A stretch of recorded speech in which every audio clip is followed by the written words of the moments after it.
Hi everyone, welcome to my YouTube channel.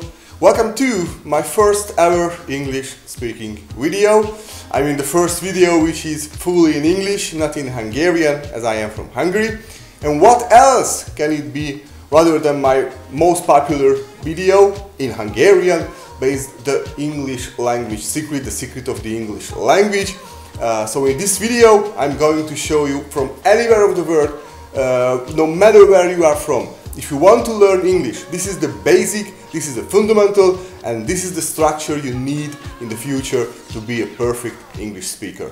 Okay, so let me start with the basic thing that why is English the most popular or the most commonly used language in the world? Of course, there are two reasons for that. One is the history, of course, England's great history, and the other is the structure of its language, the grammar, because it's very, very easy, it is fixed. It uses the subject verb object structure, so very, very easy structure to use, and I'm going to show you in this video how to use it properly. So first of all, let's see what kind of sentences exist in the English language.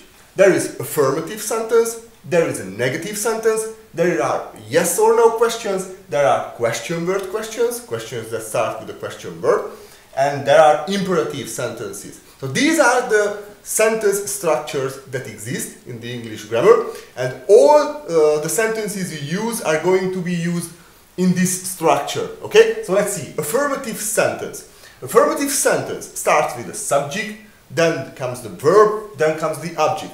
And this is the point where most teachers stop and say, well, that's it, and the rest of the sentence. I don't like that. So the rest of the sentence also has a structure, which structure is adverb of manner, adverb of place, and adverb of time.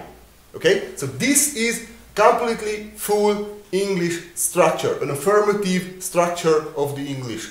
Okay, so it starts with subject, verb, object, adverb of manner, adverb of place, and adverb of time. What does it mean in the most easiest way? Let's see. Subject is who does the activity. Verb, what is the activity. Object, with what is the activity done. How, where, and when.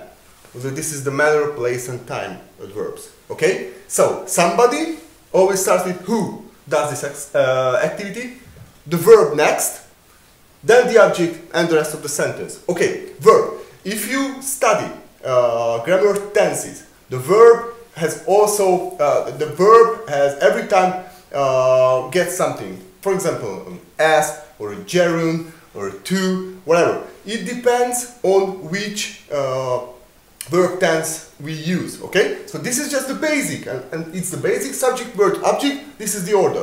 Why is it important? For example, in the Hungarian language, the structure is not fixed.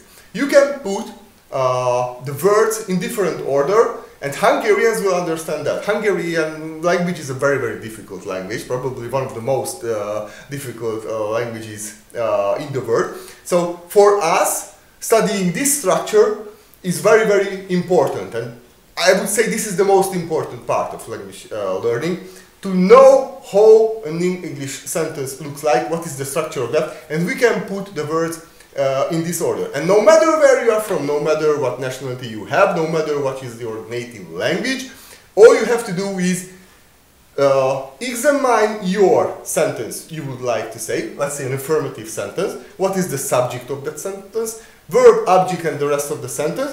Put it in this order, and later on that, when you study verb tenses, you can add the necessary words, prefixes, suffixes, whatever, to the verb to make it grammatically correct in that tense you would like to use. But very first of all, this is the structure of that. Okay? So let's move on. Negative sentence. Basically the same, with only one difference.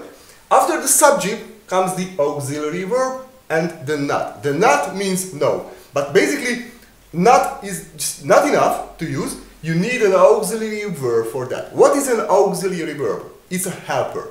What helps us? How helps us? It helps us to show which verb tense the sentence is used. Okay, so it's a negative sentence.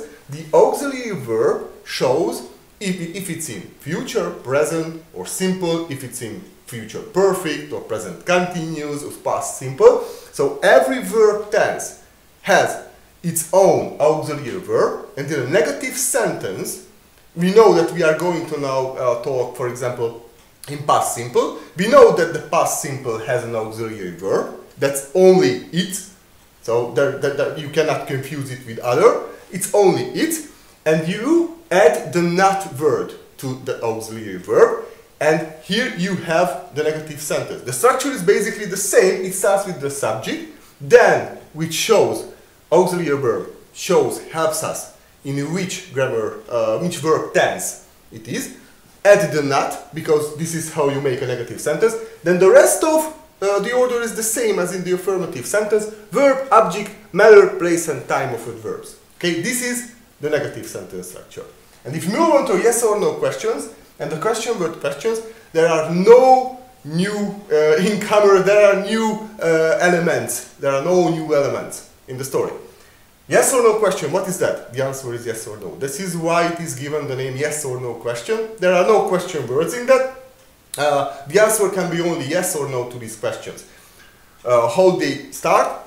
They start with the auxiliary verb. Okay? Again, the verb tense, we would like to ask the question. It can be in present or future or past, or in any kind of verb tense. Okay? It always starts with that. Helps us, shows us what verb tense the question was asked. Then here comes the subject, the verb, the object, and the rest of the sentence. The adverbs are in the same order as it was previously in the negative or in the affirmative sentences. Okay? Very, very easy. Question word, what's more, it always starts with a question word. Where, when, why, how, what, who. WH question words, it is always taught like that, or it is very usually taught like that. But okay, starts with the question word. Then here comes the auxiliary, again, helps us, shows us which verb tense the question is asked. Then the subject, the verb, the object, and of course the question word asks some part of the sentence, but just to show you a full sentence, okay? That's why the adverbs are here in the same order, manner, place, and time. And basically these four questions are fundamental. This is what we use: affirmative, negative, and questions. Well, this is the structure of that. If you put the words in this order, if you later on or after this you start to learn the verb tenses and you are going to study the auxiliary verbs and the prefixes, suffixes of the verbs, then it would be very, very easy. Basically, that's it. That's the secret of the English language, the secret of the structure. Okay? So you know what you are going to say. You know what you want to use. You know that in your native language, the sentence. Then examine that. Search where is the verb, where is who is the subject. Is there an object? Is there a place of time, a manner, a place, whatever? Of course, I don't have to mention it. If something is not in the sentence, let's say subject verb, and there is no object or adverb of manner or place in the sentence, it can be, of course, that after the verb there is the adverb of time, because there are no other part of the sentence. In this case, it can be followed a verb by an adverb of time.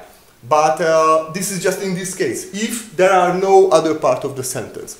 And one more, the imperative sentence, which is very, very easy, basically in every language, I guess, or in Hungarian we do the same. It starts with the verb, okay? One verb is a sentence.